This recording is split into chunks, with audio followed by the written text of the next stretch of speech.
మన జీవితంలో కూడా we go through seasons in life. ఏ విధంగా అయితే ఋతువులు మారుతూ ఉంటాయో చూడండి, ఎప్పుడు సంవత్సరం అంతా ఒక సీజన్ ఉండదు కదా. వర్షాకాలము, ఆ తర్వాత ఎండాకాలము, వర్షాకాలము, శీతాకాలము, ఇలాగ ఋతువులు మారుతూ ఉంటాయి ప్రకృతిలో. అదేవిధంగా మన జీవితంలో, మన ఆత్మీయ జీవితంలో కూడా we go through seasons in our spiritual life. ఆత్మీయ జీవితంలో కూడా కొన్ని మరి సమయాల గుండా, కొన్ని ఋతువుల గుండా మనం వెళ్తూ ఉంటాం. ఒకవేళ నీ జీవితంలో ఇప్పటి వరకు యుద్ధము అనేది నువ్వు చేస్తూ వచ్చావేమో. మేము ఆర్మీలో లేవండి, ఇండియన్ ఆర్మీలో అంటే నేను ఇండియన్ ఆర్మీ గురించి మాట్లాడట్లేదండి. ఒకవేళ కొన్ని రకాలైన సమస్యలతో నువ్వు పోరాడుతూ వచ్చావేమో ఫర్ అ లాంగ్ టైం. కొన్నిసార్లు ఆ యుద్ధకాలం ఎలా ఉంటుందంటే prolonged season. Russia Ukraine war ఉందండి, ఎప్పుడో స్టార్ట్ అయింది, ఇప్పటికీ నడుస్తూనే ఉంది కదండి. ఇజ్రాయెల్ హమాస్ యుద్ధం. ఇప్పుడు ఇరాన్ వాళ్ళు ఎంటర్ అయిన తర్వాత ఆ పరిస్థితులు సెట్ అయిపోతాయేమో, ఆ పీ స్టాక్స్, ఈ పీ స్టాక్స్ దానివల్ల దీనివల్ల సెట్ అవుతాయి అనుకుంటున్నాం, కానీ ఇంకా it is still going on. కొన్నిసార్లు మన ఆత్మీయ జీవితంలో కూడా ఎలా ఉంటుందంటే ఆ యుద్ధకాలం అనేది కొనసాగుతూనే ఉంటుంది. సుదీర్ఘంగా యుద్ధం గుండా, ఒకవేళ యుద్ధ కాలము గుండా మనం వెళ్తూ ఉండొచ్చు. అయితే ఈరోజు దేవుడు కొంతమందిని ఉద్దేశించి మాట మాట్లాడుతున్నాడు. ఏమనంటే ఆమె యుద్ధ కాలము సమాప్తమాయను. స్తోత్రం కలుగునుగాక, హల్లెలూయా. దేంతో యుద్ధం? రోగాలతో యుద్ధం కదండి. ఒక రోగం పోతే ఇంకో రోగం, అందుకే మాయ రోగాలు అంటారు కదా. కొన్ని మామూలు రోగాలు, కొన్ని ఏంటండి మాయ రోగాలు. ఆ మాయ రోగాలు త్వరగా పోవు, ఎలా వస్తాయో తెలియదు, కానీ ఎలా పోగొట్టుకోవాలో చేత కాదు చాలాసార్లు. కొన్ని మాయ రోగాలు, భయంకరమైన వ్యాధులు కొన్నిసార్లు మనిషిని పట్టి పీడిస్తూ ఉంటాయి. ఒకవేళ రోగాలతో నువ్వు చాలా యుద్ధం చేసావేమో, పోరాటం చేసి అలసిపోయావేమో. Probably you have fought with fear, you have fought your battles with fear. చాలా రకాలైన భయాలతో పోరాడుతూ మానసికంగా నలిగిపోతూ వచ్చావేమో. ఒకవేళ కొన్ని సమస్యలతో నువ్వు పోరాడుతూ వచ్చావేమో. ఒకవేళ కొంతమంది శత్రువులు ఎక్కడో ఉంటారంట, మన పక్కనే ఉంటారంట. ఎక్కడ ఉంటారండి? ఎక్కడ ఉంటారు? పక్కనే. కొన్నిసార్లు ఎవరో అక్కడున్నాడు శత్రు, ఇక్కడ కాదండి. కొన్నిసార్లు శత్రువులు ఎక్కడ ఉంటారు? యేసయ్య పక్కనే ఇస్కరియోతు యోధ ఉన్నట్టు ఉంటారు పక్కన కదండి. శత్రువులతో ఒకవేళ నువ్వు సుదీర్ఘంగా పోరాడుతూ వచ్చావేమో. ఈరోజు దేవాతి దేవుడు మాట్లాడుతున్నాడు, ఆమె యుద్ధకాలము సమాప్తమయ్యను. ఇశ్రాయేలీయులు కూడా సుదీర్ఘంగా శత్రువుల యొక్క ఇనుప కొలిమిలో మ్రగ్గిపోయారు. మొట్టమొదటిగా మనం జ్ఞాపకం చేసుకునేది ఎవరినంటే ఇశ్రాయేలీయులు. వారి శత్రువులు ఎవరు అని ఆలోచన చేస్తే 400 సంవత్సరాలు ఐగుప్తీయులు అనే శత్రువుల యొక్క ఇనుప కొలిమిలో, ఐగుప్తు దేశంలో ఇశ్రాయేలీయులు మగ్గిపోయిన సమయంలో దేవుడు ఆశ్చర్యరీతిగా మోషేను నిలబెట్టుకొని, మోషేను లేవనెత్తి వారి దగ్గరకు మరి ఫరోతో మాట్లాడడానికి దేవుని పక్షంగా దేవుడు మోషేను పంపించిన తర్వాత ఆశ్చర్యరీతిగా ఐగుప్తు మీదకి 10 తెగుళ్ళు, ఆయన 10 తీర్పులు పంపించి ఫరోకు బుద్ధి చెప్పి బలమైన తన దక్షిణ హస్తంతో ఇశ్రాయేలును బయటకు తీసుకొని వచ్చారు. బయటకు తీసుకొని రాగానే 400 సంవత్సరాల బానిసత్వం, అమ్మయ్య ఇక మనకి విడుదల వచ్చింది అని ఇశ్రాయేలీయులు కొంచెం ఊపిరి తీసుకుంటున్న సమయంలో వెనక నుండి ఫరో సైన్యము వారిని తరమడము ప్రారంభిస్తే, that was the last thing they expected. అది తప్ప ఇంకేదైనా జరుగుంటే బాగుండేమో, కానీ ఇశ్రాయేలీయులు తట్టుకోలేకపోయారండి. ఇంత శ్రమ తర్వాత, ఇంత మొరపెట్టిన తర్వాత, ఇంతగా ప్రార్థన చేసిన తర్వాత, దేవుడు ఇన్ని కార్యాలు చేసి బయటకు వచ్చాక మళ్ళీ ఏంటి వెంటబడుతున్నారు ఐగుప్తీయులు అన్న సమయంలో నిర్గమకాండం 14వ అధ్యాయం 10వ వచనం ఒకసారి చూడండి. నిర్గమకాండము 14వ అధ్యాయము 10వ వచనం. ఫరో సమీపించుచుండగా ఇశ్రాయేలీయులు కన్నులెత్తి ఐగుప్తీయులు తమ వెనుక వచ్చుట చూచి మిక్కిలి భయపడి యెహోవాకు మొరపెట్టిరి. వెనక నుండి శత్రువులు తరుముతుంటే 3 జరిగాయండి. ఇశ్రాయేలీయులు మూడు విషయాలు చేశారు. మొట్టమొదటిది ఏంటంటే మిక్కిలి భయపడి, దే వర్ వెరీ అఫ్రైడ్. శత్రువు, యుద్ధము, పోరాటం అనగానే ఫస్ట్ మనిషిలో వచ్చే న్యాచురల్ రెస్పాన్స్, సహజ సిద్ధమైన స్పందన ఏంటంటే భయం. అవునా కదా? ఏ వార్త విన్నా ఫస్ట్ ఏమొచ్చేస్తుంది? భయం. ఏదన్నా చూడగానే ఏమవుతుంది? భయం. ఏదన్నా ఆలోచించగానే ఏమైపోద్ది? భయం. అతిగా ఆలోచించగానే ఏమొచ్చేస్తుంది? అతిగా భయం వచ్చేస్తూ ఉంటుంది కదండి. సో ఇశ్రాయేలీలు ఏం చేశారంటే మొట్టమొదటిగా మిక్కిలి భయపడి they were very frightened, they were very afraid. రెండవదిగా మనం చూసినట్లయితే 11వ వచనం, అంతటా వారు మోషేతో ఐగుప్తులో సమాధులు లేవని ఈ అరణ్యములో చచ్చుటకు మమ్మను రప్పించితివా, మమ్మను ఐగుప్తులో నుండి బయటకు రప్పించి ఇట్లు చేయనేలా. సెకండ్ థింగ్ ఏం చేశారో తెలుసా అండి, మొట్టమొదటిగా మిగుల భయపడ్డారు. రెండవదిగా కంప్లైనింగ్ మొదలు పెట్టారు. ఏం చేశారు? ఫిర్యాదులు చేయడం. ఎంతమందికి హ్యాబిట్ అండి? అడగట్లేదు చేయత్తమని, ఎందుకంటే గొప్ప విషయం ఏం కాదు చూపించుకోవడానికి కదండి. ఎంతమందికి అలవాటు? మనందరికీ తెలుసు. ఫిర్యాదులు కుటుంబంలో ఎవరి మీద మన ఫిర్యాదులు చేస్తాం మనకు తెలుసు. పిల్లలు స్కూల్ నుంచి రాగానే మొదలెడతారు, మా టీచర్ అలాగే, ఈ టీచర్ ఇలాగా, ప్రిన్సిపల్ అలాగే, ఇలాగా మమ్మల్ని చంపేస్తున్నారు, మమ్మల్ని పరీక్షలు అంటున్నారు, మాకు హోంవర్క్లు అంటున్నారు. వీటన్నిటిని ఏమంటారంటే ఫిర్యాదులు. భార్యకి బోల్డ్ అని ఫిర్యాదులు ఉంటాయి భర్త మీద. చెప్పింది అసలు చేయడండి, మర్చిపోతాడండి, కొట్టుకెళ్తాడు, ఏదో తెమ్మంటే 10 చెప్తే 2 పట్టుకొస్తారండి కదండి. We have so many complaints. నా కంప్లైనింగ్ యాటిట్యూడ్ అనేది చాలాసార్లు మనుషుల విషయంలో ఒక ఎత్తు అయితే, దేవునికి విరోధంగా సణిగే ఆ లక్షణం చాలా డేంజరస్ అండి. కంప్లైంట్ చేసేవాడు ఎప్పుడు పైకి వెళ్ళడంట జీవితంలో. కంప్లైంట్ చేసేవాడు, ఫిర్యాదులు చేసేవాడు జీవితంలో ఎప్పుడు ఉన్నతమైన స్థానానికి వెళ్ళడు. ఆత్మీయ జీవితంలో అంతకంటే వెళ్ళడు. ఈ complaining attitude, this is a dangerous attitude. మనం కలిగి ఉండకూడని మరి వైఖరి, ఫిర్యాదులు చేసే వైఖరి. ఇప్పుడు ఇశ్రాయేలు ఏం చేశారంటే, చావడానికి తెచ్చావా మోషే, ఐగుప్తులో నుండి మమ్మల్ని ఎందుకు బయటకు తీసుకొచ్చావు అని ఫిర్యాదులు చేసి. మూడవది చూడండి 12వ వచనం, మా జోలికి రావద్దు, ఐగుప్తీయులకు దాసుల మగుదుమని ఐగుప్తులో మేము నీతో చెప్పిన మాట ఇదే కదా. మేము ఈ అరణ్యమందు చచ్చుట కంటే ఐగుప్తీయులకు దాసుల మగుటయే మేలని చెప్పిరి. మూడవది ఏంటంటే స్లేవ్ మెంటాలిటీ. ఏం మెంటాలిటీ అండి? బానిసత్వపు మనస్తత్వం బాగుపడలా. బానిసత్వం నుండి బయటపడ్డారు కానీ బానిసత్వపు మనస్తత్వం మాత్రం పోలేదు. ఈ రోజుల్లో చాలామంది విశ్వాసులు చీకటి నుండి, బంధకాల నుండి, వ్యసనాల నుండి, భయంకరమైన మరి పాపపు సంఖ్యల నుండి దేవుడు యేసుక్రీస్తు ప్రభువారు తన శక్తి కలిగిన అమూల్యమైన రక్తం ద్వారా కడిగి బయటకు తెచ్చారు కానీ ఆ మైండ్ సెట్ మాత్రం మారట్లేదండి. ఎప్పుడన్నా అవకాశం ఉంటే మళ్ళీ అక్కడికి వెళ్ళిపోతూ ఉంటుంది మైండ్.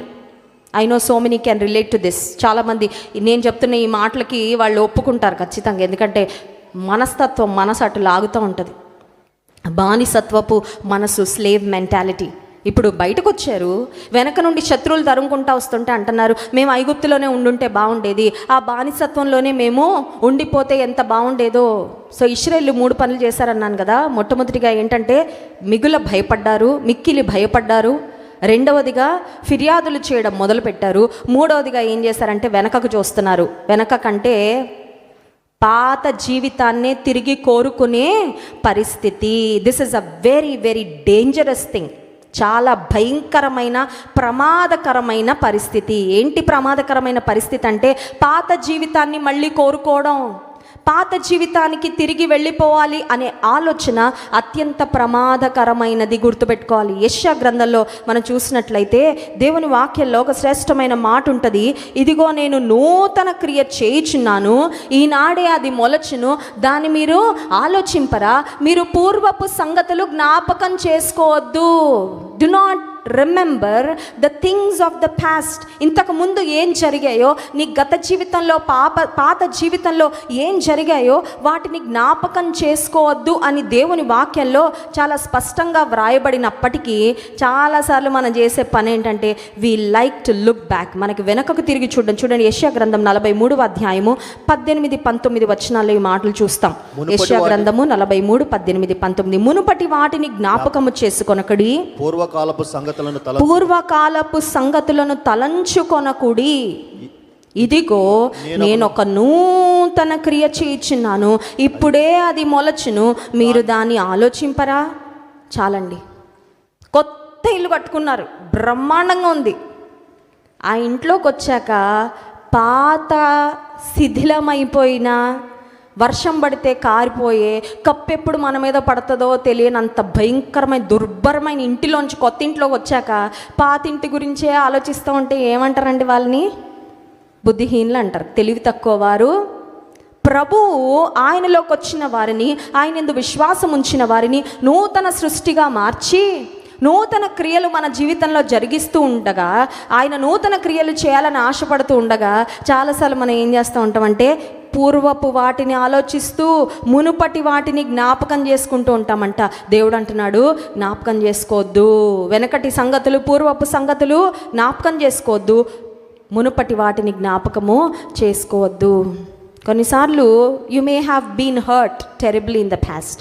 గతంలో చాలా గాయాలు నీకు అయిండొచ్చు. గాయం అవుతుంది, మానిపోద్ది కదండి. గాయం అయి మానేకి ఏమవుతుంది? మచ్చబడుతుంది, అవునా? అది దేహంలో ఎక్కడ గాయమైనా. కానీ ఆ మచ్చని చూసిన ప్రతిసారి నువ్వు if you go back and relive that past experience, అవసరం లేదు. అది ఏదో ఒక ప్రమాదం జరిగింది, భయంకరమైన గాయమైంది, చాలా రోజులు సఫర్ అయ్యావు, బ్యాండేజ్ చేసుకున్నావు, లేకపోతే డ్రెస్సింగ్ చేయించుకున్నావు, నిద్రపట్లని రాత్రులు ఎన్నెన్నో అయిండొచ్చు. నో మ్యాటర్ వాట్, ఇప్పుడు మానిపోయింది, దేవుని కృప వల్ల మానిపోయి కొన్ని సంవత్సరాలు అయిపోయింది. కానీ నువ్వు ఆ మచ్చ కనబడిన ప్రతిసారి ఎక్కడికి వెళ్ళిపోతున్నావు? వెళ్ళిపోయి ఒక గంట సేపు అదే ధ్యానం. ఏంటి? అప్పుడు ఏమైంది, అప్పుడు ఇలా అయింది, నేను అప్పుడు అలా. పూర్వపు వాటిని జ్ఞాపకము. You may have been terribly hurt in the past. You might have suffered a lot in the past. భయంకరమైన వ్యాధుల ద్వారా నువ్వు నలిగిపోయి ఉండొచ్చు, భయంకరమైన అవమానాల గుండా నువ్వు వెళ్ళుండొచ్చు, భయంకరమైన నమ్మక ద్రోహం నీకు జరిగి ఉండొచ్చు, భయంకరమైన సమస్యల్లో నువ్వు చిక్కుకొని ఉండొచ్చు. But that's not your present. అది నీ వర్తమానం కాదు, గతం. అది దేవుడు అంటాడు, జ్ఞాపకం చేసుకోవద్దు, వాటిని ఆలోచన చేయొద్దు. ఫర్గెట్ ఇట్, వదిలిపెట్టే, విడిచిపెట్టే, అయిపోయింది అది, గతం గతః. క్రీస్తు ప్రభువులో నూతన కార్యాలు ఆయన నీ కోసం జరిగిస్తూ ఉండగా, ఆయన నీ కొరకు నూతన ద్వారాలు తెరుస్తూ ఉండగా, నూతన క్రియలు నీ కొరకు ఆయన చేస్తూ ఉండగా, వాటి వైపు చూస్తూ ముందుకు సాగు. ఇప్పుడు ఇశ్రాయేలు ఏం చేశారంటే వెనకకు తిరిగి చూస్తూ పూర్వపు సంగతులు జ్ఞాపకం చేసుకుంటా ఉన్నారు.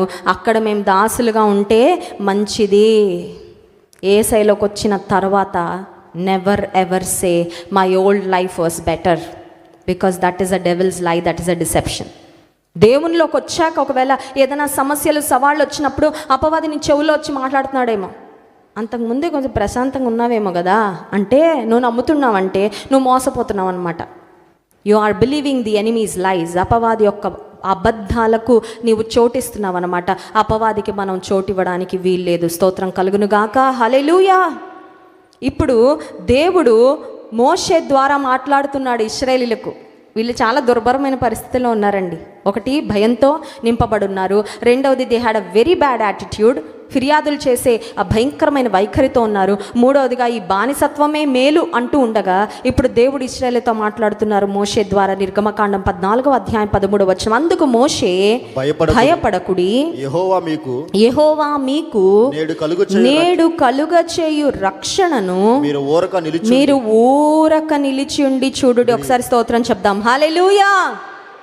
ఇంక ఇప్పుడు మీరు చేసేది ఏమీ లేదు. ఐగుప్తులో అండి బయటకి దేవుడే తెచ్చాడు కదా.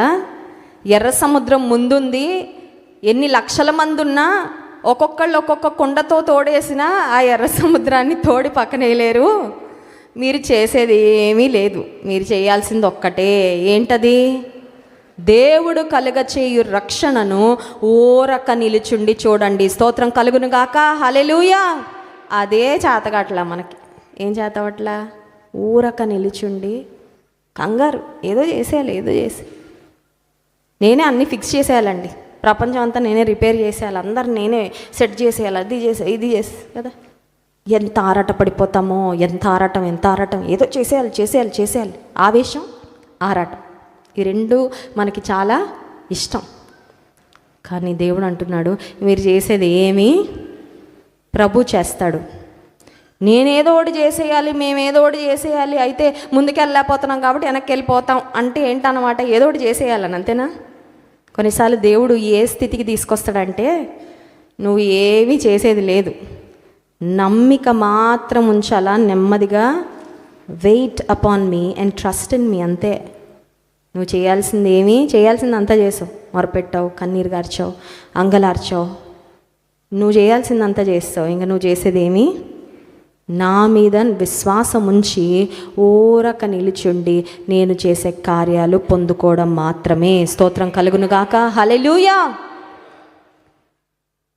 దేవుని మీద విశ్వాసం, పరిపూర్ణమైన విశ్వాసం లేకుండా నేను ఏదోటి చేసేయాలి అనుకునే వారికి ఎప్పుడు నెమ్మది ఉండదండి. కానీ దేవుని చేతిలో పెట్టాను కదా, ఆయన చూసుకుంటాడు. దేవునికి అప్పగించాను కదా, ఆయన బాధ్యత వహిస్తున్నాడు. ఆయన చేసే కార్యాలు ఆయన చేస్తాడు అని స్థిరమైన విశ్వాసంతో ఉన్నవారు ఎప్పుడు ఎలా ఉంటారు తెలుసా అండి? చాలా నిమ్మళంగా ఉంటారు. స్తోత్రం కలుగును గాక. కొన్నిసార్లు కొన్ని సముద్రాల దగ్గరికి వెళ్తే అలలు వచ్చి వచ్చి వచ్చి వచ్చి ఎలా ఉంటుందంటే, ఆ అలలు చూస్తూ ఉంటే ఆ సముద్రానికి విశ్రాంతే ఉండదు అనిపిస్తుంది. కానీ కొన్ని లేక్స్ దగ్గరికి వెళ్తే చాలా స్టిల్గా ఉంటాయండి, నిమ్మళంగా ఉంటాయి నీళ్ళు. అలాగా పక్కన కొండలు ఉంటే వాటి ప్రింట్ కనబడుతూ ఉంటుంది, వాటి షేడ్ కనబడుతూ ఉంటుంది, మనకి ఆ రిఫ్లెక్షన్ కనబడుతూ ఉంటుంది.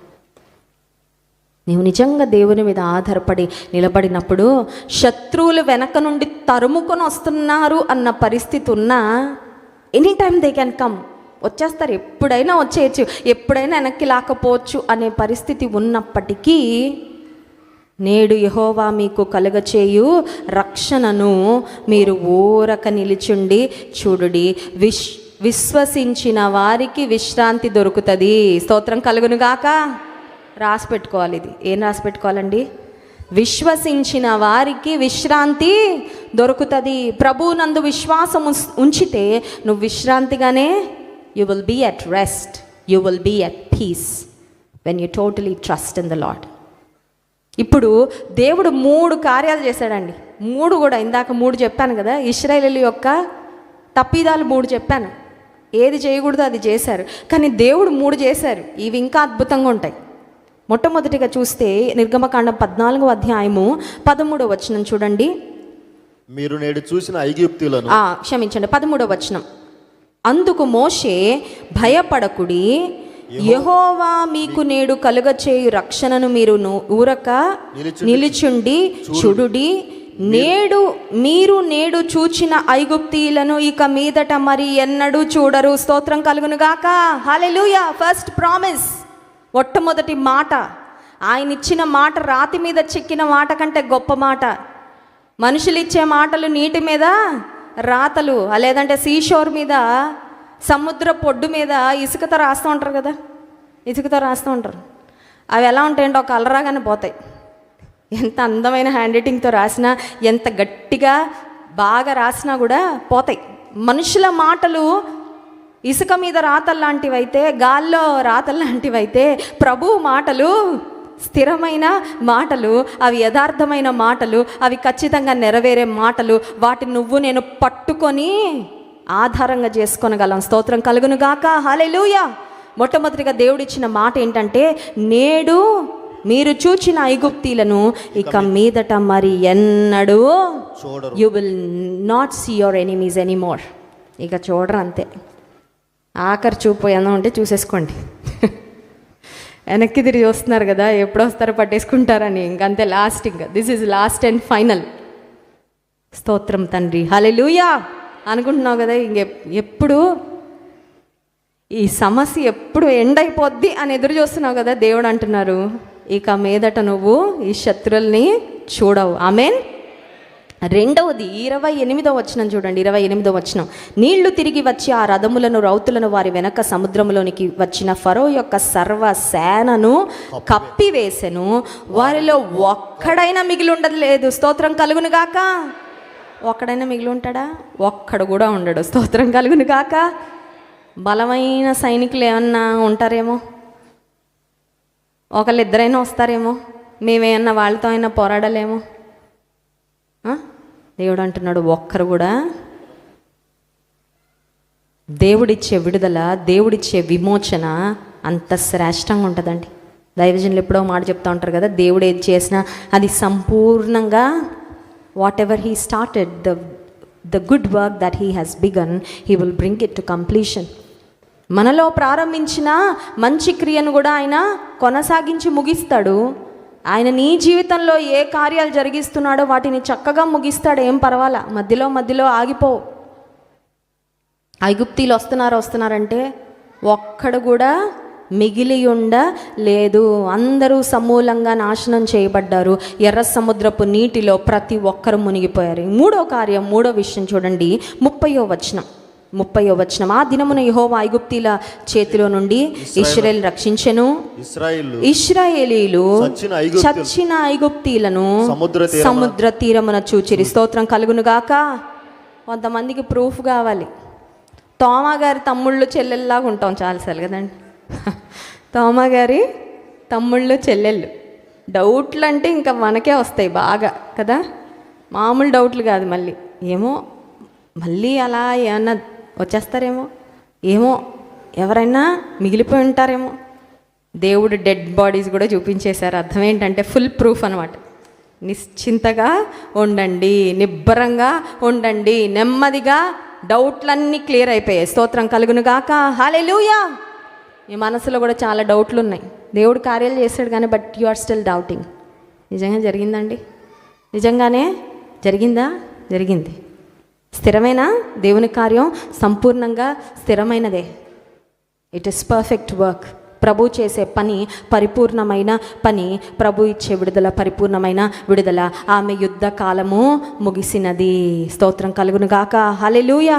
రెండవ సంఘటన చూడండి, 2వ దినవృత్తాంతముల గ్రంథము 20వ అధ్యాయము 1 నుండి 3 వచనాలు. 2వ దినవృత్తాంతముల గ్రంథము 20వ అధ్యాయము 1 నుండి 3 వచనాలు.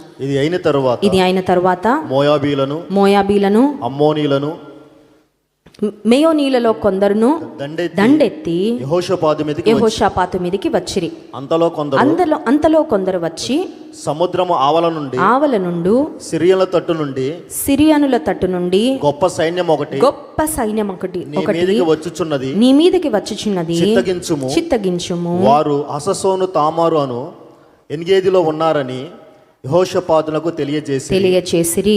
అందుకు యెహోషాపాతు భయపడి యెహోవా యొద్ద విచారించుటకు మనస్సు నిలుపుకొని. చాలండి.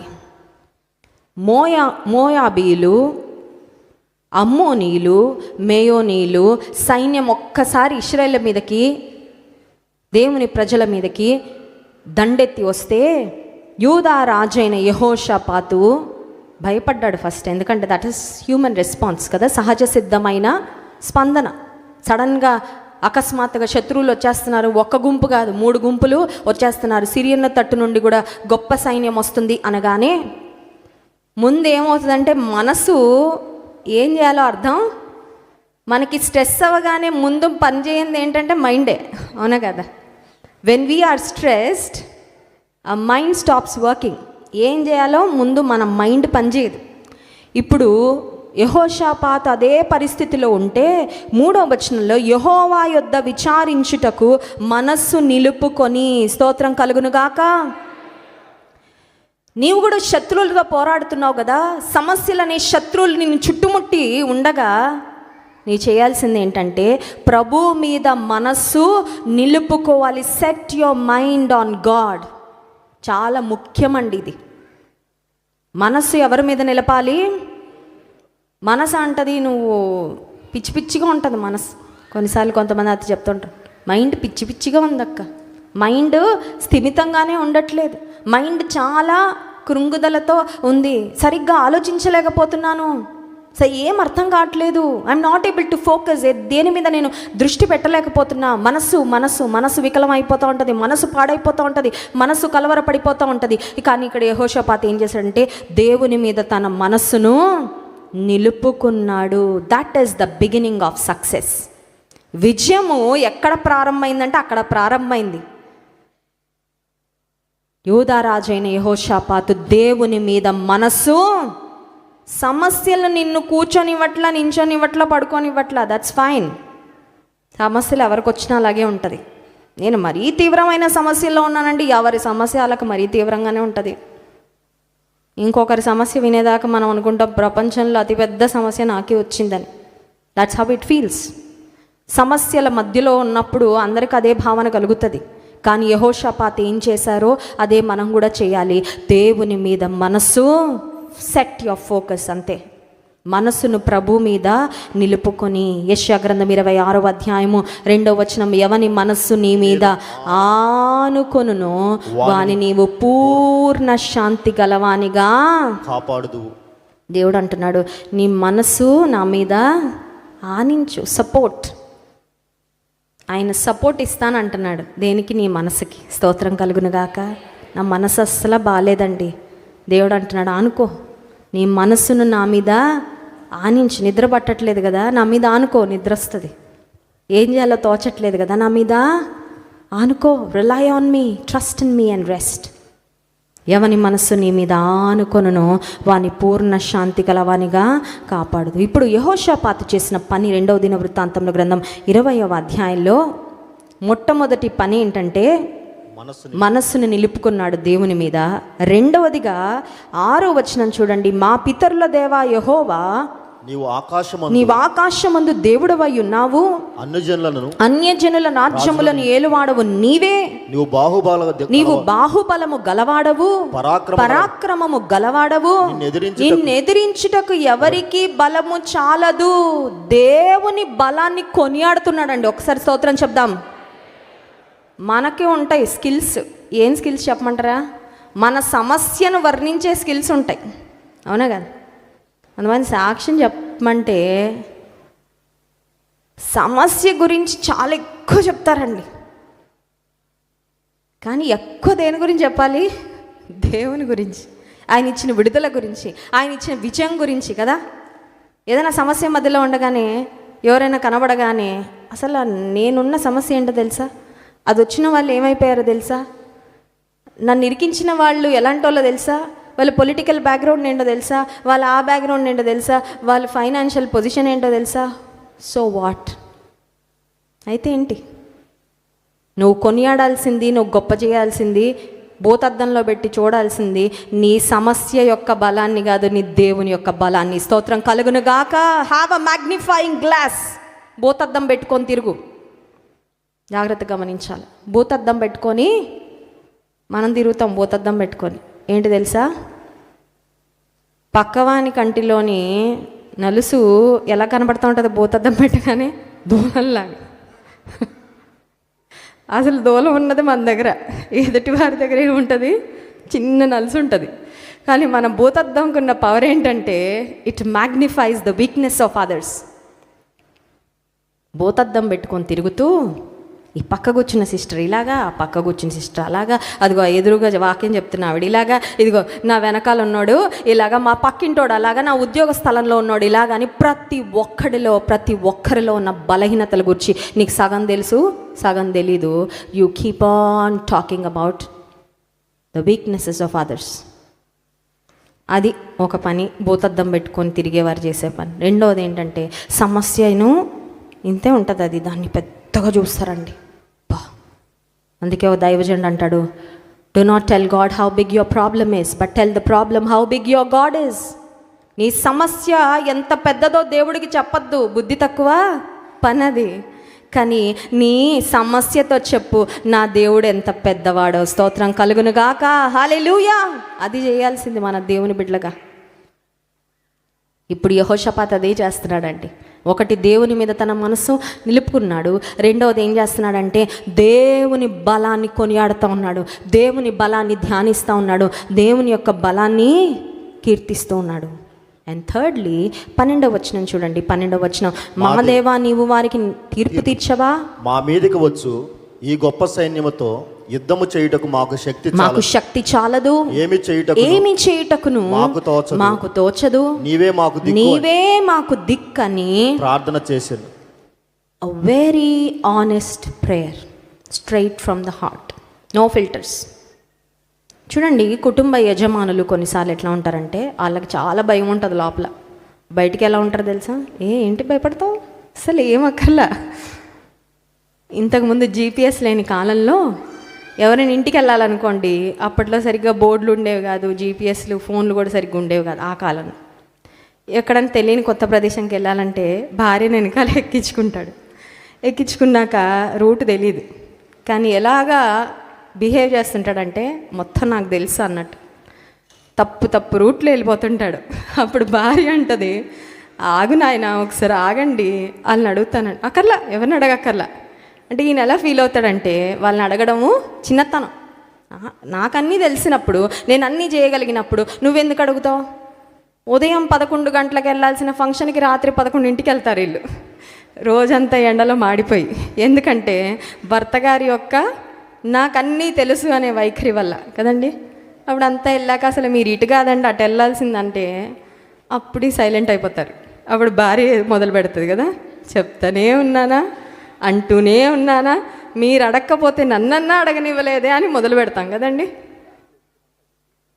చాలాసార్లు మన ఈగో అడ్డం వస్తుందండి. ఏమంట తెలుసా ఈగో? నువ్వు చేయగలవు, దేవుడి మీద అంతా ఆధారపడదులే, కొద్దిగా ఆధారపడు. ఎంత? నువ్వు 95% you are capable, you can do it. ఒక్క 5% జస్ట్ ఇన్ కేసు అట్లా కొద్దిగా దేవుని మీద ఆధారపడు చాలు. యెహోషాపాతు రాజు, అభిషేకించబడిన రాజు, దేవుడు ఏర్పరచుకున్న రాజు, సామర్థ్యం కలిగిన రాజు. ఆయన క్రింద చాలామంది యుద్ధ నేర్పరితనం కలిగిన వారు ఉన్నారు, సైన్యాధికారులు ఉన్నారు. బట్ యెట్ అందరున్నా అన్నీ ఉన్నా ఒకటే చేశాడు. ఏం చేశాడు? నీవే దిక్కయ్యా, ఏం దోచట్లా. What an honest prayer! ఎంత స్వచ్ఛమైన ప్రార్థన! దేవుడు అలాంటి స్వచ్ఛమైన ప్రార్థన కొరకు ఎదురు చూస్తున్నాడు. అలాంటి స్వచ్ఛమైన యథార్థమైన ప్రార్థనకు వెంటనే పంపిస్తాడు జవాబు. స్తోత్రం కలుగును గాక. అని చాలాసార్లు మన టాలెంట్ ఏంటి తెలుసా? స్టైల్గా చేస్తాం ప్రార్థన. ఎట్లా?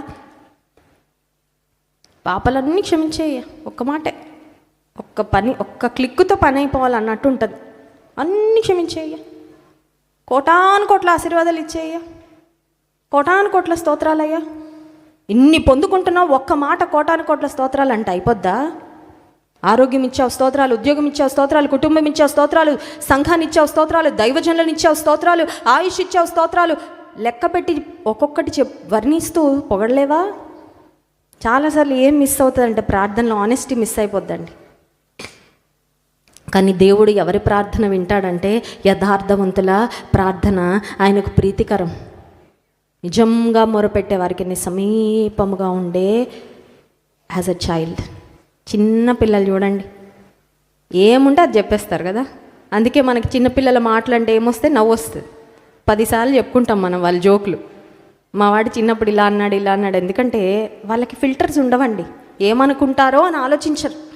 చాలా స్వచ్ఛంగా లోపల ఏది ఉంటే అది వచ్చేస్తూ ఉంటుంది బయటికి.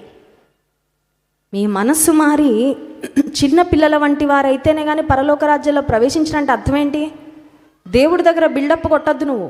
You don't have to show off, you don't have to act in front of God. దేవుడి ముందు నటించక్కర్లా, నటించొద్దు. నటిస్తే దొరకదు కృప, యథార్థంగా ఉంటే దొరుకుతుంది కృప. స్తోత్రం కలుగునుగాక.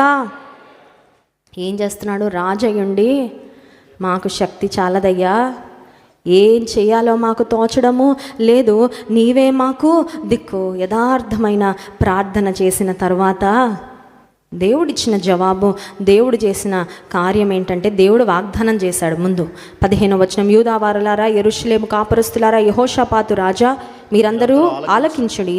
యెహోవా సెలవిచ్చినదేమనగా, ఈ గొప్ప సైన్యమునకు మీరు భయపడకుడి, జడియకుడి.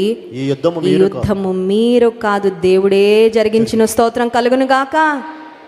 అక్కడ ఇశ్రాయేలీయులతో అదే చెప్పారు, ఏం చేయదు, ఊరక నిల్చుండి. చూడండి ఇక్కడ యెహోషాపాతుతో, దేవుని ప్రజలతో దేవుడు చెప్తున్న మాట, ఈ యుద్ధమును ఏం చేయక్కర్లేదా? మోయాబీలున్నారు, అమ్మోనీలున్నారు, మేయోనీలున్నారు, సిరియన్ల దండు, ఎవరితో ఏం చేయక్కర్లా. మరి నాకు ఏదో ఒకటి చేసేయాలనిపిస్తుందే, కంగారు వచ్చేస్తుంది, కూర్చొని ఉండలేకపోతున్నానే, కుదురుగా ఉండలేకపోతున్నానే. కొన్నిసార్లు దేవుని కార్యాలు జరిగే వరకు నోరు కూడా మౌనంగా ఉండదండి. పిచ్చి పిచ్చి మాటలు మాట్లాడుతూ ఉంటాం, అవిశ్వాసం మాటలు మాట్లాడుతూ ఉంటాం. జకర్యా నోటికి తాళం వేస్తాడు దేవుడు. ఎందుకు? ఈ అవిశ్వాసం మాటలు ఇంకెన్ని మాట్లాడతాడని మోగోడిని చేస్తాడు. బాప్తిస్మం ఇచ్చి యోహాను పుట్టాక అప్పుడు తెరిచాడు.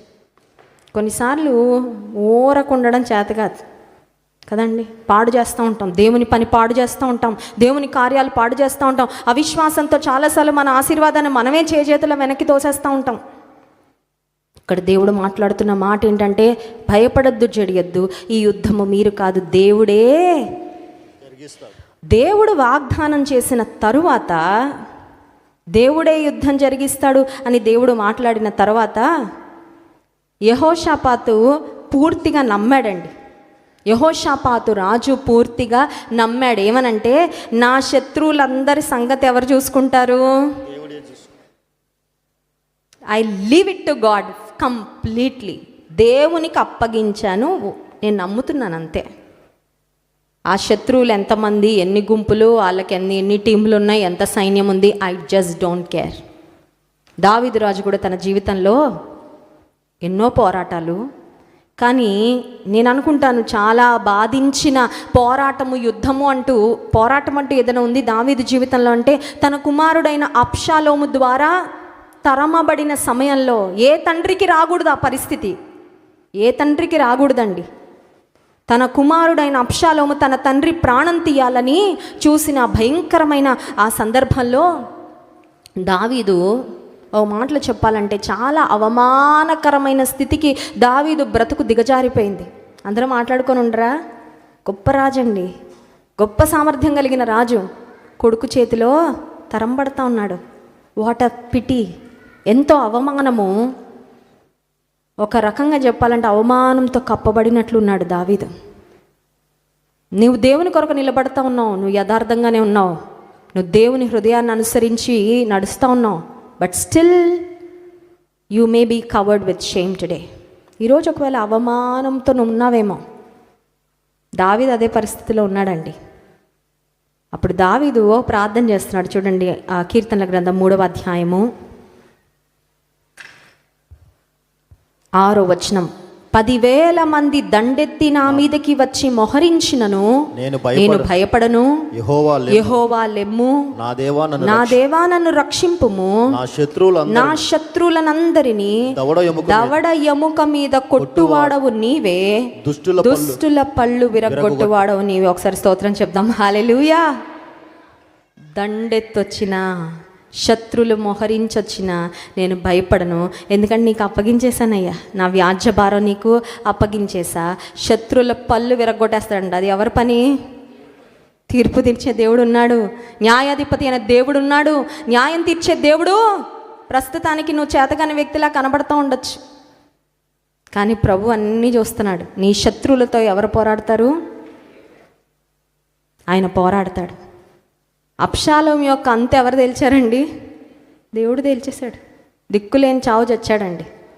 అబ్షాలోము అనుకున్నాడు, అందగాడిని అనుకున్నాడు, నాకెవరెదురు, మా నాన్న చేతగానోడు అయిపోయాడు నా చేతిలో, మా నాన్న నేను ఎలా కావాలంటే అలా ఆడిస్తున్నాను. అభిషిక్తుడైన దావీదును భయంకరంగా ఇబ్బంది పెట్టిన అబ్షాలోమును దేవుడు వదిలిపెట్టలా. సొంత కొడుకే వదిలిపెట్టలా దేవుడు. శత్రువుతో దేవుడు పోరాడాడు. అవమానకరమైన, అత్యంత బాధాకరమైన పరిస్థితి నుండి దేవుడు దావీదును, అందుకే అంటాడు, నీవే నా అతిశయాస్పదము, నా తల ఎత్తువాడో. 3వ వచనం ఎత్తేసాడు దేవుడు దావీదు తల. స్తోత్రం కలుగును గాక. నీతిమంతుల తల ఆయన ఎత్తుతాడండి, ఆయన ఎత్తుతాడు. నీవు రక్షణ పొంది యథార్థంగా ప్రభువును వెంబడిస్తూ ఉన్నట్లయితే, he takes complete responsibility for your life. He takes everything that happens to you personally. మన పిల్లలకి ఏమన్నా అయితే పర్సనల్గా తీసుకుంటామా, వేరేలాగా తీసుకుంటామా? పర్సనల్, మరీ పర్సనల్. నాకేమన్నా అయినా పర్లేదు, కానీ మా పిల్లలంటే మరీ చాలా రోషం అండి కదా, పర్సనల్గా తీసుకుంటాం కదా. ఆఫ్టర్ ఆల్ మనుషులేండి, మనం కన్న బిడ్డలంటేనే అంత ప్రేమ ఉంటే ప్రాణం పెట్టినేసి ఇంకెంత పర్సనల్గా తీసుకుంటాడు. స్తోత్రం కలుగును గాక. ఆయన రోషం కలిగిన దేవుడు అండి. ఆయన బిడ్డలను ఎవరైనా ముడితే ఊరుకోడు. నిన్ను ముట్టినవాడు నా కనుగుడ్డును ముట్టినవాడని ఎంచుతానన్నాడు. వ్యాజ్యం ఆడేవాడు, న్యాయము తీర్చే దేవుడు. ఆదికాండం 12వ అధ్యాయం 3వ వచనం ఒక్కసారి చూసుకొని ముందుకు వెళ్ళిపోదాం, సమయం అయిపోతుంది. ఆదికాండం 12వ అధ్యాయం 3వ వచనం దేవుడు అబ్రహాముతో సెలవిచ్చిన మాట చూడండి. నిన్ను ఆశీర్వదించు వారిని ఆశీర్వదించెదను, నిన్ను దూషించు వారిని శపించెదను. ఒక్కసారి ఆగుదామండి. దేవుడు ఆశీర్వదించిన అబ్రహాము, దేవుని చేత ఆశీర్వదించబడిన అబ్రహాము, దేవుడు ఏర్పరచుకొనిన అబ్రహాము, దేవుడు ఏర్పరచుకున్న అబ్రహాం విషయంలో దేవుడి స్టాండ్ ఏంటంటే, నిన్నెవరైనా బ్లెస్ చేస్తే చాలా అబ్రహాం, వాళ్ళని నేను బ్లెస్ చేసేస్తా. అవునంతే. కొన్నిసార్లు మనకు ఆశీర్వాదాలు ఎలా పొందుకోవాలో చేతగాక కొన్నిసార్లు జీవితం అలాగా సాగిపోతూ ఉంటుందండి. When you bless those who are blessed by the lord, దేవుని చేత ఆశీర్వదించబడిన వారిని చూసి కుళ్ళు పడిపోవడం కాదు, సుప్పనాతి బుద్ధి అంటారు కదా, అది కాదు. దేవుని చేత ఆశీర్వదించబడిన వారిని చూసి నువ్వేమనాలి? ఆనందించి, దేవా వారిని ఇంకా ఆశీర్వదించాను, నీకు వస్తాయి ఆశీర్వాదాలు, స్తోత్రం కలుగును గాక. అర్థమవుతుందండి? రెండవది, నిన్ను ఆశీర్వదించిన వారిని ఆశీర్వదిస్తాను. రెండవది ఏమన్నారంటే, ఇది చాలా డేంజరస్గా అనిపించింది నాకు చదివితే, నిన్ను దూషించు వారిని ఏం చేస్తాను? శపిస్తాను. బివేర్, హెచ్చరిక. అబ్రామా, నిన్నెవరైనా దూషిస్తున్నారేమో, వాళ్ళని తిట్టిన వాళ్ళని తిట్టడంట, శపిచ్చేస్తాడంటే ఏకంగా, స్తోత్రం కలుగును గాక. నీ దైవజనుల విషయంలో నీ వైఖరి ఏంటి? దేవుడు ఏర్పరచుకున్న వారి విషయంలో నీ వైఖరి ఏంటి? నోరు పారేసుకుంటున్నావా? ఎవ్వరు చూడట్లే, ఎవ్వరు వినట్లేదని ఫోనుల్లో గుసగుస. ఎవరు టార్గెట్? సేవకులే. తేరగా దొరికే చాలామందికి ఎవరండి? సేవకులే. ఏది పడితే అది, ఎలా అనిపిస్తే అలా. ఆమె ఫోన్ కాల్ రికార్డింగ్ ఇక్కడ అవ్వట్లే, అక్కడ అయిపోతుంది, చూసుకో మరి. నీ కాల్ రికార్డింగ్ ఇక్కడ అవ్వట్లేదు అనుకుంటున్నావు కదా, అక్కడ అయిపోతుంది. నువ్వు దూషిస్తున్నావా? అవమానకరంగా మాట్లాడుతున్నావా? అబ్రహాముతో దేవుడు సెలవిచ్చాడు, నిన్నెవరైనా దూషిస్తే I'm going to take it very personal. అబ్రహామా, నేను దాన్ని చాలా సీరియస్గా తీసుకుంటా, సీరియస్గా నేను రియాక్ట్ అవుతా. నిన్ను దూషించే వారిని నేను శపిస్తాను. ఇక్కడ ఇశ్రాయేలుతో దేవుడు సెలవిచ్చిన మాట యెహోషాపాతు. ఒకసారి తిరిగి వెళ్దాం, చూడండి. 2వ దినవృత్తాంతముల గ్రంథం 20వ అధ్యాయం. 2వ దినవృత్తాంతముల గ్రంథము 20వ అధ్యాయంలో, ఈ యుద్ధము మీరు కాదు దేవుడే జరిగిస్తారు అని మాట్లాడిన తర్వాత ఇప్పుడు యెహోషాపాతు ఏం చేశాడు? సెల్ ఫోన్ తీసుకొని స్క్రోలింగ్ చేస్తూ కూర్చున్నాడా? అమ్మయ్య, దేవుడు యుద్ధం జరిగిచ్చేస్తాను అన్నాడు కదా, ఇంకా నేను ఫ్రీ అయిపోయా. మనకి జీవితంలో పోరాటాలు వచ్చినంతకాలం మోకాళ్ళ మీద పడతామండి. పోరాటాలు అలాగా బాయ్ అని వెళ్ళిపోగానే సోఫాలో కూర్చుని సినిమాల మీద సినిమాలు, సీరియళ్ళ మీద సీరియళ్ళు, నెట్ఫ్లిక్స్లు, ఆ షోలు, ఈ షోలు, స్క్రోలింగ్లు, వ్యర్థమైన ఫోన్ కాల్స్ కదండి. ఒక్కసారి సమస్యలన్నీ తీరిపోయానగానే ఇంకా రిలాక్స్ మోడ్లోకి వెళ్ళిపోతారు చాలామంది. దేవుడు గుర్తురాడు, ప్రార్థన గుర్తురాదు, ఏమి ఇంకా అవసరం లేదు, అన్నీ తీరిపోయిన అమ్మాయి దేవునికి స్తోత్రం. పిల్లలు సెటిల్ అయిపోయారు, ఆరోగ్య సమస్యలన్నీ పరిష్కారం అయిపోయాయి, everything fine, all is perfect, all is well. యెహోషాపాతుకు వాగ్దానం వచ్చింది, కానీ యెహోషాపాతు ఏం చేశాడంటే 2వ దినవృత్తాంతముల గ్రంథం 20వ అధ్యాయము 21వ వచనం చూడండి.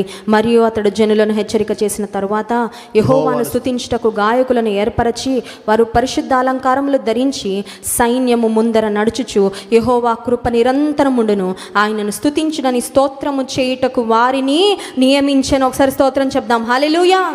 సైన్యమా, మీరు సిద్ధంగా ఉండండి. కానీ సైన్యం కంటే ముందు ఎవరిని పెట్టాడంటే స్తుతించే వారిని పెట్టాడు. స్తోత్రం కలుగును గాక. What was the preparation for battle? చుట్టూ శత్రువులు మోహరించారు, చుట్టూ శత్రువులు ముట్టడి వేశారు, బలమైన శత్రువులు గుంపులు గుంపులుగా ఇశ్రాయేలు మీదకి వచ్చారు. ఇప్పుడు యెహోషాపాతు ఏమంటున్నాడంటే, స్తుతించేవారు రెడీ అవ్వండి. జయం వచ్చాక కాదు స్తుతించేది, జయము రాకముందే విశ్వాసంతో చేయాలి స్తుతి. స్తోత్రం కలుగును గాక. చేయగలవా? ఓ మాట చెప్పమంటారండి, సమస్యల సుడిగుండంలో నువ్వు సంతోషంగా స్తుతించు. అపవాదికి మామూలు చంపదెబ్బ కాదు అది, అపవాదే కాదు, నీ చుట్టూ ఉన్న వాళ్ళు కూడా ఆశ్చర్యపోతారు. ఎట్లా నవ్వగలుగుతుందండి ఆవిడ, ఎలా బతకగలుగుతున్నారండి ఇన్ని సమస్యలలో? అది దేవుని మీద ఉన్న ధైర్యం. స్తోత్రం కలుగును గాక. ఆయన చేస్తాడనే అచంచలమైన విశ్వాసం, స్థిరమైన విశ్వాసం ప్రభు మీద. ఇక్కడ మనం గమనిస్తే స్తుతించే వారిని సిద్ధపరిచాడు. So Jehoshaphat used praise as a weapon in the battle. ఆ పోరాటంలో ఆయుధంగా ఏది వాడాడు యెహోషాపాతు? స్తుతి. స్తోత్రం కలుగును గాక. హల్లెలూయా. ముందు ప్రార్థన అనే ఆయుధం వాడాడా?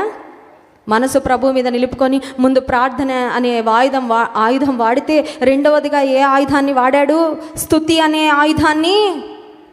ప్రైజ్ అండ్ వర్షిప్ చేస్తున్నామండి బ్రహ్మాండంగా, వెరీ గుడ్. ఎంతసేపు? 10 minutes, 15 minutes, ఆదివారం శుక్రవారం సరిపోదు. ప్రతిదినము స్తుతించు. స్తుతి మన స్థితిని మారుస్తుంది. స్తుతి అనే ఆయుధము నీ జీవితంలో కలిగి ఉండు. దేవుడు ఇవ్వబోయే విజయము, దేవుడు ఇవ్వబోయే విడుదలను గూర్చి ముందుగానే విశ్వాసంతో స్తుతించు. అప్పుడు ఏం జరిగిందో చూడండి. 24వ వచనం, 23వ వచనం ఆఖరి భాగం చదువుతాం. తరువాత తమలో ఒకరినొకరు చంపుకొనుటకు మొదలుపెట్టిరి. యూదావారు అరణ్యమందున కాపరుల దుర్గము దగ్గరకు వచ్చి సైన్యము తట్టు చూడగా వారు శవములై నేలపడి ఉండిరి, ఒక్కడును తప్పించుకొనలేదు. ఒకసారి స్తోత్రం చెప్దాం. హల్లెలూయా. వీళ్ళు జస్ట్ పంక్తులు తీరారు అంతే. ఎలా అంటే 5 రొట్టెలు 2 చేపలకి పంక్తులు తీరి కూర్చున్నారు చక్కగా బాసపట్లు వేసుకొని లాన్లో. వేడివేడిగా ఫుడ్ ఫ్రెష్గా వస్తూ ఉంటే తినడం అంతే. అలాగుంది వీళ్ళ పరిస్థితి. పంక్తులు తీరారు అంతే, ఏమి చేయలా. పంక్తులు తీరారు. స్తుతించడానికి గాయకులు మొదలు పెట్టారు అంతే. శత్రువులు వారిని వారే హతం చేసుకునేలా దేవుడు ఒక శత్రువు మీదకి ఇంకో శత్రువుని రేపేశాడు. స్తోత్రం కలుగును గాక. ముందేమో శత్రువులందరూ దేవుని ప్రజలకు విరోధంగా యునైట్ అయ్యారు. నువ్వు కూడా అనుకుంటున్నావు కదా, అందరు గుంపైపోయారండి, కట్టకట్టుకున్నారు. ఏం పర్లా, ఎంత పెద్ద కట్టకట్టుకున్నా పర్వాలా నీకు విరోధంగా. నా వెనకాల గుసగుస మాట్లాడుకొని వాళ్ళ నాశనానికి వాళ్ళే ప్రిపరేషన్ చేసేసుకుంటున్నారు అంతే. They are preparing for destruction. దేవుని ప్రజలకు విరోధంగా గుంపు కట్టిన వారు అందరూ వారి నాశనం కొరకు వారు ప్రిపేర్ అయిపోతున్నారు అంతే. అందరూ గుమిగూడి వచ్చారు ఒక్కసారిగా దేవుని ప్రజల మీదకి. కానీ దేవుడు ఏం చేశాడంటే వారిలో వారినే రేపాడండి. వారిలో వారికే వైరం కలిగించాడు. వారే ఒకరినొకరు చంపుకున్న తర్వాత అందరూ చనిపోయారంట. ఆమేన్. ఆమె యుద్ధకాలం ఏమైపోయింది? సమాప్తము అయినది. ఒక్కడు తప్పించుకొనలేదు, ఒక్కడు తప్పించుకోలే. హల్లెలూయా. చాలా అలిసిపోయావేమో జీవితంలో. యుద్ధము. ఒక రోగం పోతే ఇంకొక రోగం, ఒక సమస్య పోతే ఇంకొక సమస్య, ఒక ఇబ్బంది పోతే ఇంకొక ఇబ్బంది, ఒక అవమానం పోతే ఇంకొక అవమానం. ఐఎమ్ టూ టైర్డ్ అనుకుంటున్నావా? చాలా అలసిపోయాను, చాలా విసిగిపోయాను, ఇక నా వల్ల కావట్లేదు. దేవునితో మాట్లాడుతున్నాడు. ఆ మాట ఒక్కటి చదువుకొని ముగింపు ప్రార్థనలోకి వెళ్ళిపోదాం. చూడండి, ఇంకొకసారి చదువుదాం. యెషయా గ్రంథం 40వ అధ్యాయం 2వ వచనం. నా జనులను ఓదార్చుడి, యెరూషలేముతో ప్రేమగా మాటలాడుడి. ఆమె యుద్ధ కాలము సమాప్తమాయెను. ఇక్కడున్న వారితో కూడా దేవుడు మాట్లాడుతున్నాడు. నీ దుఃఖ దినములు సమాప్తములు. Your days of sorrow will come to an end. కన్నీళ్ళు లేవండి, ఇంకిపోయా అంటున్నావా? ఓపిక లేదండి ఇంకా నాకు. I cannot wait any longer. Exhaust అయిపోయా. రబ్బర్ బ్యాండ్ చూడండి ఎట్లుంటుందంటే, ఇట్లా లాగుతాం కదా, ఒక పాయింట్ దాకా సాగుతుంది. ఇంకా దానికంటే సాగదీస్తే ఏమవుతుందంటే అది నీ జీవితం తెగిపోయేదాకా వచ్చిందేమో. నువ్వు అనుకుంటున్నాం ఇంకా అయిపోయింది, ఇంకా దిస్ ఈజ్ ది ఎండ్. దేవుడికి ఎక్కడ నీకు విడుదల ఇవ్వాలో ఆయనకి కరెక్ట్గా తెలుసు. నువ్వు తెగిపోయేటట్లు ఇంకొక మాట చెప్పి ముగిస్తా.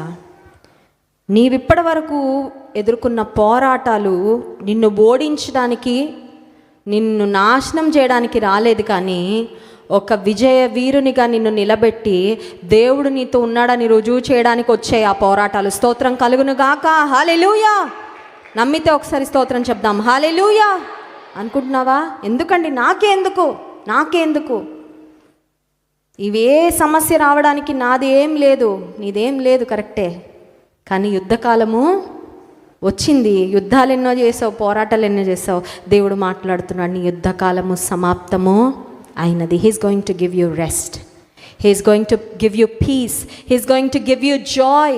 ఈ శత్రువులు కనబడరేక, ఎక్కడ పోతారో ఆయన తరిమేస్తాడు. స్తోత్రం కలుగును గాక. ఆయన ముగింపు పలుకుతాడు, ఆయన నూతన కార్యం జరిగిస్తాడు. వెనుకటి వాటిని, పూర్వపు సంగతులను జ్ఞాపకం చేసుకోవద్దు, తలంచొద్దు. దేవుడు నూతన కార్యాలు జరిగించబోతున్నాడు. స్తోత్రం కలుగును గాక. హల్లెలూయా. మోకరించండి, ప్రార్థన చేసుకుందాం. ఒక 2 నిమిషాలు అందరం, అవకాశం ఉన్న వారందరూ మోకరించండి. నీ జీవితంలో నీవు ఎదుర్కొంటున్న సమస్య, నీవు ఎదుర్కొంటున్న పోరాటము, ఆ భయంకరమైన పరిస్థితులు దేవుడు వాగ్దానం చేస్తున్నాడు, దేవుడు మాట్లాడుతున్నాడు. యుద్ధం మీరు కాదు జరిగించేది, దేవుడే. యుద్ధం యెహోవాదే, యుద్ధం యెహోవాదే. నేడు యెహోవా మీకు కలుగచేయు రక్షణ మీరు ఊరక నిలిచుండి చూడుడి, ఊరక నిలిచుండి చూడు. నీ యుద్ధం ఏంటి, నీ వ్యాజ్య భారం ఏంటి, ప్రభుకు అప్పగించుకో. He is promising you victory. Your victory is destined. దేవుడు నీకు విజయాన్ని సిద్ధపరిచాడు, దేవుడు నీకు విజయాన్ని సిద్ధపరిచాడు. ఇక నీ ముఖం దిగులతో కప్పబడి ఉండాల్సిన అవసరం లేదు, ఇక అవమాన భారంతో తలదించుకోవాల్సిన అవసరం లేదు. ప్రభు నీ తలెత్తుతున్నాడు, నీకు సహాయం చేసే దేవుడున్నాడు, నీ విమోచనకర్త అయిన దేవుడున్నాడు. నీ దేవుడు బలవంతుడైన దేవుడు, ఆయన బలాన్ని కొనియాడు. స్తుతిని ఒక ఆయుధంగా చేసుకో. Praise and worship God in the face of your enemy, in the face of battle. యుద్ధము నీకు దగ్గరగా వస్తూ ఉండగా, పోరాటంలో నువ్వు మునిగుండగా స్తుతించు.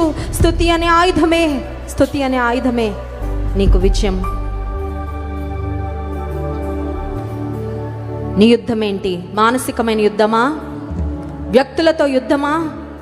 నీ ముందు బాగానే నటిస్తూ నీ వెనకాల గోతులు తవ్వుతున్నారా? ఒకవేళ శత్రువులందరూ ఒక్కటైపోయి నీకు విరోధంగా మాట్లాడుతున్నారా? అపార్థానికి లోనయ్యావా? అవమానానికి లోనయ్యావా? అపజయానికి లోనయ్యావా? ఏంటి నీ పరిస్థితి ఏంటి? ఆనాడు యెహోషాపాతు ప్రభు మీద, దేవుని మీద మనస్సు నిలుపుకున్నట్టు నిలుపు ప్రభు మీద. సమస్యలు కిరిబిక్కిరి చేస్తున్నాయి కరెక్టే, but set your mind on God. మనస్సు నిలుపు ప్రభు మీద. ఆయన స్థిరమైన పునాది, ఆయనకి పూర్ణ శాంతి ఇచ్చే దేవుడు, పూర్ణమైన విడుదల ఇచ్చేవాడు, పూర్ణమైన నెమ్మది ఇచ్చేవాడు. ఆనుకో. నిలబెడతాడు. పడగొట్టడు ఆయన. శిథిలమైపోయిన నీ బ్రతుకు నిలబెడతాడు. విడబడిన స్థితిలో ఉన్న నిన్ను శాశ్వత శోభాతిశయంగా చేసే దేవుడు ఆయన. నిన్ను చూసి అవమానించిన వారు, నీకు విరోధంగా ఉన్నవారు నీ పక్షవారు అయ్యేటట్లుగా నీ శత్రులు నీ మిత్రులుగా దేవుడు చేస్తాడు. నీకు సహాయం చేసేవాడు ఆయనే. ఆయన గొప్ప సహాయకుడు. పరిశుద్ధ ప్రేమ కలిగిన తండ్రి, నీకు స్తోత్రాలు. నీ విలువైన వాక్యమయ్యా నన్ను మమ్మలను బలపరిచింది, నీకు వందనాలు. ఇశ్రాయేలుతో ప్రేమగా మాట్లాడుడి. ఆమె దుఃఖ దినములు, ఆమె యుద్ధకాలము సమాప్తమాయనని నువ్వు మాట్లాడావు ప్రభా. స్తోత్రం. Thank you Jesus for bringing our battles to completion. Thank you for giving us victory. మాకు విజయం ఇచ్చావు ప్రభా. స్తోత్రం. జయశీలుడా స్తోత్రము, విజయవీరుడా స్తోత్రము, యుద్ధశూరుడా స్తోత్రము, సైన్యములకు అధిపతి యెహోవా స్తోత్రము. ఆనాడు దావీదు ప్రార్థన చేశాడు, శత్రువుల దవడను విరగొట్టేవాడు, పళ్ళు విరగొట్టేవాడవని. నిజమే ప్రభా. దావీదుకు విరోధంగా ఎంతమంది శత్రువులు లేచారయ్యా. అందరినీ నువ్వే చూసావు ప్రభా. అందరి ముగింపు నువ్వే చూసావయ్యా. మా పక్షముగా పోరాడే దేవానికి స్తోత్రాలు. నీ బలము, నీ పరాక్రమము గొప్పదయ్యా. కొన్ని ఆడుతున్నాం. బల శౌర్యములు గల దేవా, బల సౌందర్యములు నీ పరిశుద్ధ స్థలములో ఉన్నాయి. ఘనత ప్రభావములు నీ సన్నిధానములో ఉన్నాయి అయ్యా. ప్రభావము కలిగిన దేవా, మహిమ పూర్ణుడా స్తోత్రము, మహాత్యము కలిగిన దేవా స్తోత్రము, అధిక స్తోత్రం నొందదగిన దేవా స్తోత్రము. నువ్వు కొన్ని ఆడి కీర్తించి కనపరుస్తున్నామయ్యా. ఈ దినం ఎంతమంది ఈ వాక్యాన్ని నీ మాటగా స్వీకరించారో ప్రభా, వారందరి జీవితంలో నీ కార్యాలు జరిగించే సాక్షులుగా నిలబెట్టబోతున్నందుకు స్తోత్రాలు. ఏదైతే యుద్ధముగా ఉందో ఇప్పటి వరకు దాన్ని ఒక సాక్ష్యంగా నువ్వు మార్చబోతున్నందుకు, ఓటములను విజయములుగా తీర్చిదిద్దబోతున్నందుకు నీకే స్తుతులు, స్తోత్రాలు, వందనాలు చెల్లించుకున్నాం. యేసు నామములో ప్రార్థిస్తున్నాము తండ్రి.